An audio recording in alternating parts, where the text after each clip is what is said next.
طور پر اختتام پذیر ہو چکی ہے یا ابھی کچھ اور کارروائی چل رہی ہے؟ جاوید، آپ سے ہم اس پر تفصیلات بھی جانیں گے۔ سینئر اینکر پرسن، سینئر تجزیہ کار محمد مالک صاحب ہمارے ساتھ موجود ہیں۔ بہت بہت شکریہ سر وقت دینے کے لیے۔ سر، کیا کہیں گے آپ عدالتی فیصلے پر؟ 22 ستمبر کو عمران خان پر فردر جرم عائد کرنے کا فیصلہ کیا گیا ہے۔ دیکھیں، یہ بہت بڑی سگنیفیکنٹ ڈیولپمنٹ ہے، اس لیے کہ دو چیزیں بڑی انٹرسٹنگ ہیں۔ ایک تو یہ کہ متفقہ فیصلہ ہے، 5 ججز ہیں، ایبسولوٹلی انہوں نے کوئی اس میں ڈفرینس آف اوپینین نہیں ہے۔ دوسرا، جیسے پہلے بھی لیگل ایکسپرٹس بات کر رہے تھے کہ جب انہوں نے انکنڈیشنل معافی نہیں مانگی، اس سے انہوں نے سارا بوجھ ڈال دیا کورٹ پہ، اور آج اس کا ہمیں انڈیا مل گیا تھا جب بریک پہ جانے سے پہلے ایک موقع پہ یہ عدالت میں کامنٹس آئے کہ اب عدالتی فیصلوں کو مد نظر ہمیں رکھنا ہوگا۔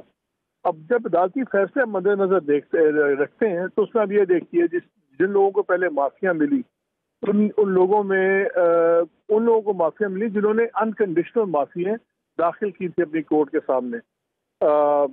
کراچی سے اپنے جو وکیل تھے مسلم لیگ والے، جنہوں نے کہا تھا زمین تنگ کر دیں گے، نہال ہاشمی، اتنے سخت بیان کے بعد ان کو معافی اس لیے مل گئی کہ انکنڈیشنل انہوں نے اپالوجی کر دی کورٹ کے سامنے۔ تو آج ججز نے کہا پہلے کہ دیکھیں، آپ جیسے ابھی تک تعویلیں دے رہے ہیں، جسٹیفائی کرنے کی کوشش کر رہے ہیں، اس قسم کا کامنٹ جیسے بابا ستار صاحب نے کہا، اسی قسم کے کامنٹ چیف جسٹس کی طرف سے آئے، تو انہوں نے تو آئی تھنک ایک موقع دیا تھا ان کو ہفتہ 8 دن پہلے۔ اور آپ کو یاد ہے کورٹس کتنی تنقید میں ہوئی تھی کورٹس پہ کہ دیکھیے کورٹس نے ایک اتنا زیادہ لاڈ کیا ہے، اور مریم نواز کی بھی شاید ٹویٹس آئیں، باقی لوگوں نے بھی کہا کہ جی کورٹس ان کو موقع دے رہی ہے۔ میرا خیال ہے وہ جو چیف جسٹس نے کہا نا کہ آپ کو گریوٹی آف سچویشن کا احساس نہیں ہوا، وہ لگتا ہے کہ واقعی نہیں ہوا۔ اور اب 2 ہفتے کے بعد انڈائٹمنٹ کا مطلب یہ ہے فرض جرم عائد ہوگی تو پھر ٹرائل ہوگا، یا ٹرائل میں جاتے ہیں تو پھر آپ پہ جو قانون شہادت ہے وہ آپ پہ اپلائی ہوگا، پھر اس میں کورٹس کے ہاتھ اور بن جاتے ہیں کیونکہ سپریم کورٹ کے فیصلے اس کے اوپر ہیں، اس کے مطابق ان کو فیصلے کرنے ہوں گے۔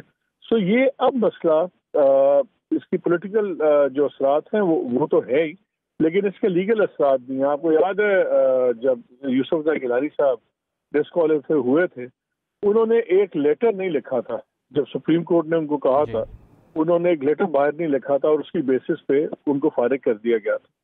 پھر آج انہوں نے کورٹ نے آبزرو کیا کہ جی جب ہم نے طلال چودھری کو، دانیال عزیز کو سپریم کورٹ نے ڈسکوالیفائی کیا تو انہوں نے صرف اسکینڈلائز کیا تھا کورٹ کو۔ یہاں پہ چارج ہے کہ ایک لوور جج کو لوور کورٹ کی آپ نے جلسے میں کھڑے ہو کے دھمکیاں دی، اور اٹارنی جنرل صاحب اشتر اوصاف صاحب جب نے آرگومنٹس دے رہے تھے تو انہوں نے اس میں بتایا کہ جی میرے پاس تو اس کے بعد ایک اور جلسے کی بھی ویڈیو ہے، تقریر، جس میں انہوں نے باتیں دہرائی ہیں۔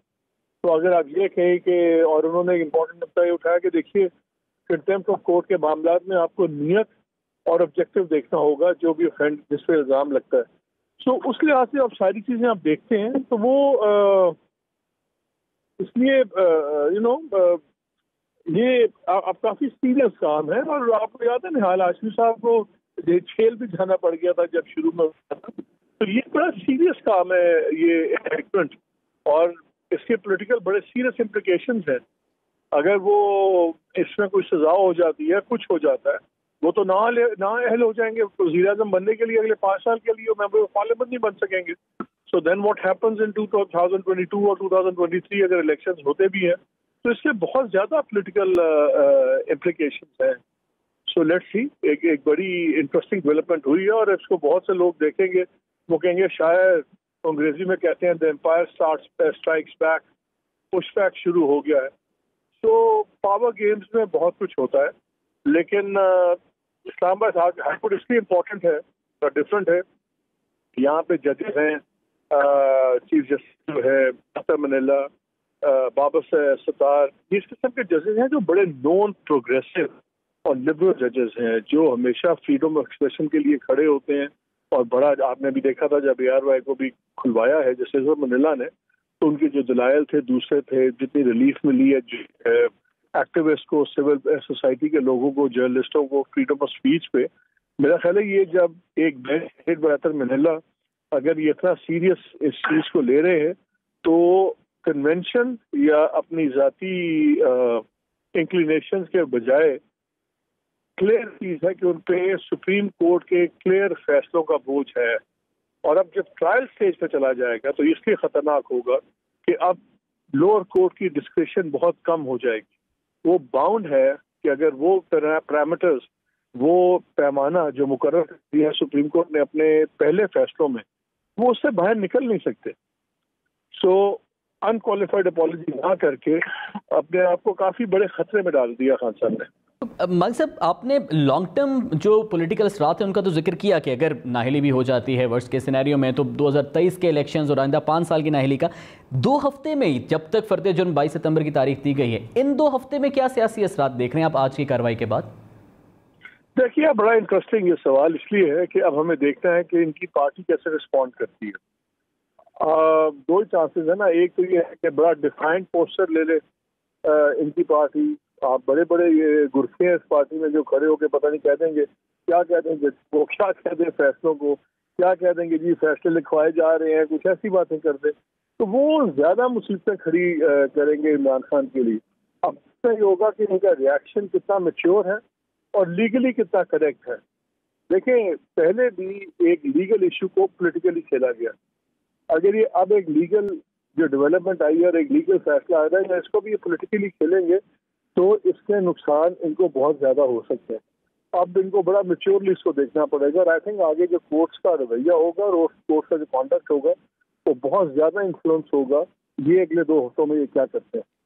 مالک صاحب، یہ بھی سوال کیا گیا کہ بطور سابق وزیر اعظم کیا عمران خان کو گریوٹی آف دا ایشو کا احساس نہیں تھا؟ اب عدالت پہنچنے پر انہوں نے غیر رسمی گفتگو میں یہ کہا کہ میں جیل جا کر زیادہ خطرناک ہو جاؤں گا. اب اپنے تجزیے میں کیا آپ خان صاحب کی اسٹیٹمنٹ کو ایک سوئنگ اسٹیٹمنٹ لیں گے یا آپ سمجھتے ہیں کہ واقعی خان صاحب کو آج احساس تھا کہ کیا نتیجہ نکلنا ہے عدالتی کارروائی کا؟ نہیں، اس کو اپنے کانٹیکسٹ میں دیکھنا چاہیے. وہ سوال ان سے کسی نے کیا تھا کہ جی حکومت بڑے عرصے سے آپ کو گرفتار کرنا چاہ رہی ہے، تو اس پہ انہوں نے کہا تھا